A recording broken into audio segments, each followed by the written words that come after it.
there's some yummy energy.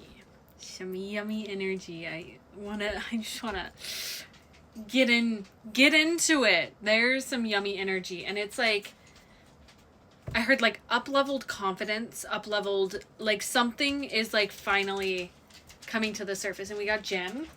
Oh my gosh, Jim's coming over. And wait, Mia, say hi to them in the comments or else. I'm watching my mom's dogs. Jim and Mia. Those of you who've been around for a while, you already know. Hold on. Jim is so stubborn. He's at the ripe old age of whatever I want goes. So anyways, this energy is yummy. Now I'm thinking of, what's it called? That one song, Yummy. Not the Justin Bieber one. Tell me if I'm the edible gummies, I'm feeling yummy. You know, that one? Okay. Let's talk about this. I guess Jim he says, his tummy is making a lot of sounds. I'm hearing like, sacral energy. Shout out to Jim. Hey, bud. I'm so distracted. You might be a little distracted too. Like in a good way. It's like, hi, bud. Okay, hold on. Well, now that we're a minute and 30 seconds into this reading, if you guys haven't even met me and you're still hanging out, hi. Thanks. I'm Izzy. I go by 8th House Mercury here and Astremia on my other account where I do evolutionary astrology. The best way you can support me as a creator, as a reader, as a cool person on the internet is subscribing to my newsletter. It's called Letters from the 8th House. It's where I channel the upcoming transit straight to your inbox every Monday. That went live, so check your inbox if you had subscribed. Okay. There's this song, and you'll know. So I feel like I'm speaking to some unique people here. Dream Girl by Bass Hunters in my head. Baby, I'm your dream girl. I'll rock your world. I'm your dream girl. I feel like you have stepped into a level of a confidence where you're realizing that you're probably everybody's dream girl. Now, I feel like this feels like a small group. I'm going to be so honest because it's like, but it's not in this way of like, I'm hot. You're hot. Yeah, we already know that. You're hot. But, oh my gosh, the divine sun child. Blessings of the sun flow to you now. It's time to allow your life to flourish without limits, to let your light burn without veil, just like the midsummer sun, burning without contest in the Egyptian desert. It's your time to shine bright. And then I heard, endless midnight sun. That was Zara Larson. This is not the deck I wanted. Interesting that one came up though. Okay. I feel like I'm just hyping you up, but I want to get to like the deeper core of this message. And I just saw like a pomegranate and like the juice of this reading, because yeah, you're hot. Yeah, but it's because you love yourself, and not like I love myself. It's like I'm in love with myself and my relationship to life and to everything I come into contact with. There really is this level of embodiment that you have entered into, and it's a space of like, I am like you there's no I heard like need none, but like expect everything kind of thing. And then of course on my computer it's got some stuff popping up about the Winter Olympics game and that sweet, beautiful, amazing ice skater that's on everybody's hearts and minds, like that energy. Like you're I just got full body chills. My leg hairs that I have not shaved because it's a winter are standing up. The venom. Okay. Tell me about this, because I feel that your energy is triggering some people. Like genuinely, people are upsetty spaghetti. I'm not sorry. Actually, I take that back. Active healing. I'm not sorry. I'm just being silly. We have the Creator, the Thread, and the Temple. You have been like, this I feel like is a thread leading to each other. I feel like this has happened on different levels where you've been creating sanctuary within yourself, within your body, within your home, within like physical temple, external temple. Like you have been in devotion and reverence. And this thread has led you to creativity, but your creativity has also led you to your temple. Like, your creativity is your temple. You are like following the call, and this jealousy feels like people are wondering, how have you done it? How have you done it? How are you so successful? And it's so interesting because people like, I saw like mosquitoes. I feel like it's just like people that don't even like, it's the energy of like people that you don't maybe even know, or people that are just around or in your energy. Just like, I'm hearing that like the buzzing sound of just like, go away. Okay, tell me who these people are. Black Moon Lilith. These are some feminines. Pisces. They might be a Pisces. I didn't expect to be going into dirt, digging into some tea here. I usually don't do this, but let's go. I'm on one. 7th house and 10th house. Okay, this is like, oh man, for some of you this is very specific. Some of your ex's current partners are not stoked about how you've just grown. Like, it's almost as though people expected you to have fallen apart from breakups or fallen apart from things not working out. And maybe this is an ex. Who's your 7th house person? New moon. Saturn. Interesting.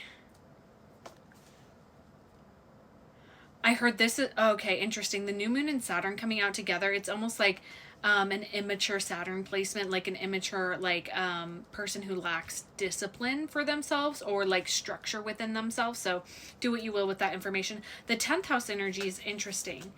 T-square. Tell me more.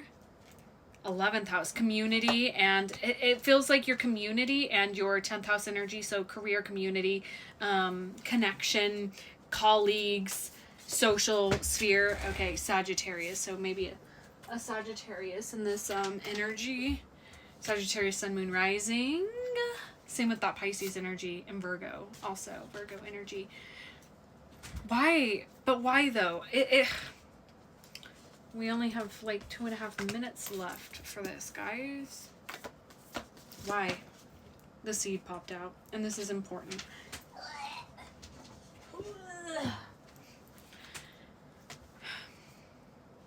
The seed that you planted here's the thing, is these people have not realized that the trajectory, people want to know how you got to where you're at, and I hear like maybe people are talking about you, people are whispering about you, and I don't know. And the tear, apocalypsis. It doesn't feel, some of it is vengeful, some of it is hateful, yes, but it also just is like people are just confused as to how you've become the person that you are. Like how you've done a 180. Did a 180. Crazy. Like, for some people, there was this expectation that you were not going to make it. Some people want to life swap with you too, or like be in your shoes. They're like, how do I get there? How do I get there? How do I get there? This feels like the unhealed, I heard One Tree Hill, unhealed version of the Black Moon Lilith, of that Lilith placement, which is like dark, vengeful, feminine energy. And I feel like this could be a masculine or a feminine, somebody who, I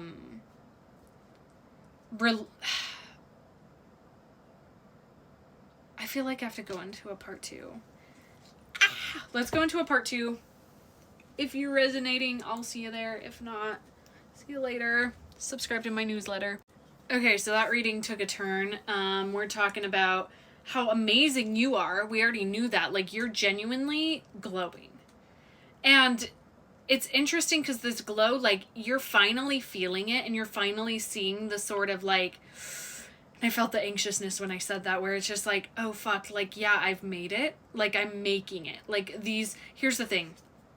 You planted a seed a long time. I'm almost seeing it as like on a wishing dandelion. Like, you literally were like, I want this thing, and then you let it go, and your life is unfolding in ways that you've desired since you were a child, where it's like, you know, when little kids are like, I want to be a YouTube star, and you're like, haha, yeah, no, that's probably not going to happen. Or I want to be like an artist, or I want to be like a ballerina, or like these things, and it's like, you're doing it though. You're doing these things that it might have taken a little bit of a different form, but it still has that core thread, that core essence. Again, touching back on these previous cards, part 1 is already posted.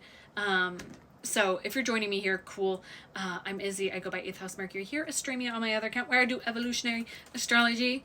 Sign up to my newsletter. It's totally free. It's where I guide you through the week ahead using astrology. Links in the bio. It's the best way you guys can support me as a cool person on the internet. Okay.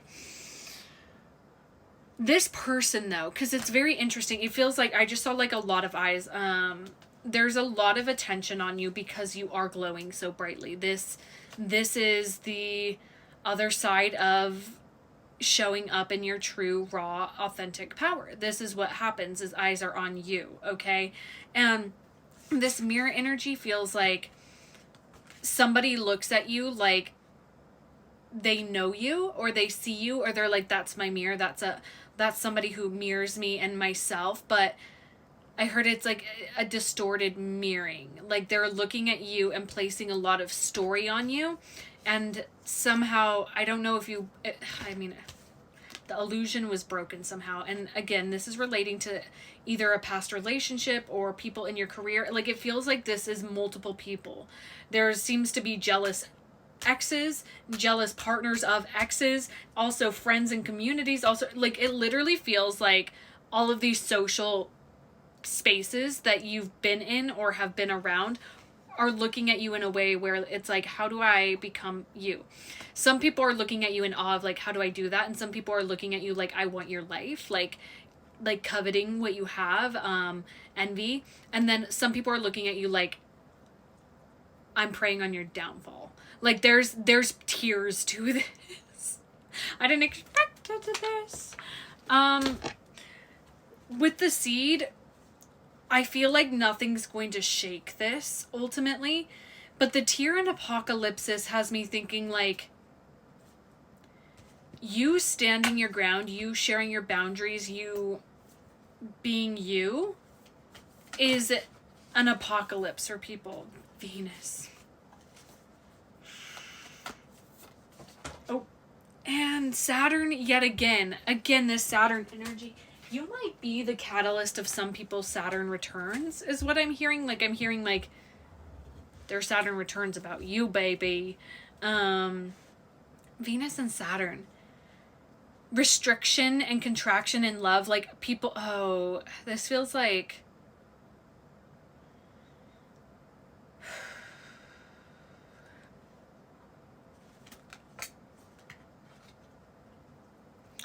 I just got, like, hit with, like... A lot of people are, this feels like people think they know you, but they don't know you. And people are, it's like a time distortion thing too. Like there's, the word distortion just seems so significant, like distortion, like things are not as they seem. And it's really important because you are so kind and loving, and you guys are people's dream girl. Like, it's genuinely, you've embodied this energy, and now it's like, oh, fuck, it's getting real. It's getting real that people like this. People like this. People want this. Okay, this is interesting. Baby, I'm your dream girl. I'll rock your world. I'm your dream girl. Okay, this is going to relate to a video that is going to be posted on YouTube tomorrow morning. So if you're not subscribed to my YouTube, I post longer form content there. It's usually a little bit more niche and deep. We have the Golden Rose and Winter.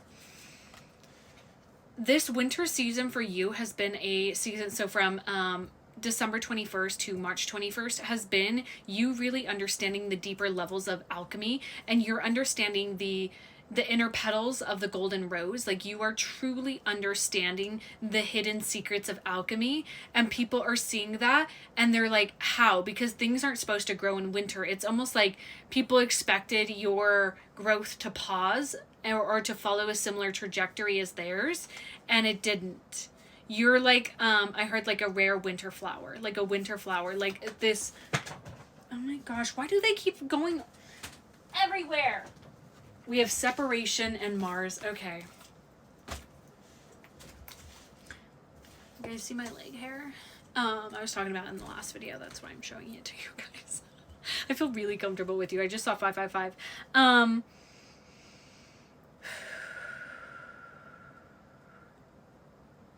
You took a step away from these people, or like, but with separation, I'm really just seeing the line between the birds, and I'm like, what looks like separation to people was you just placing boundaries because you really covet it. Like, you really honor your energy and you know yourself. And a lot of people took advantage of the fact that you didn't have boundaries in the first place. So now that you're placing boundaries, people are like, but wait. I heard, I want more.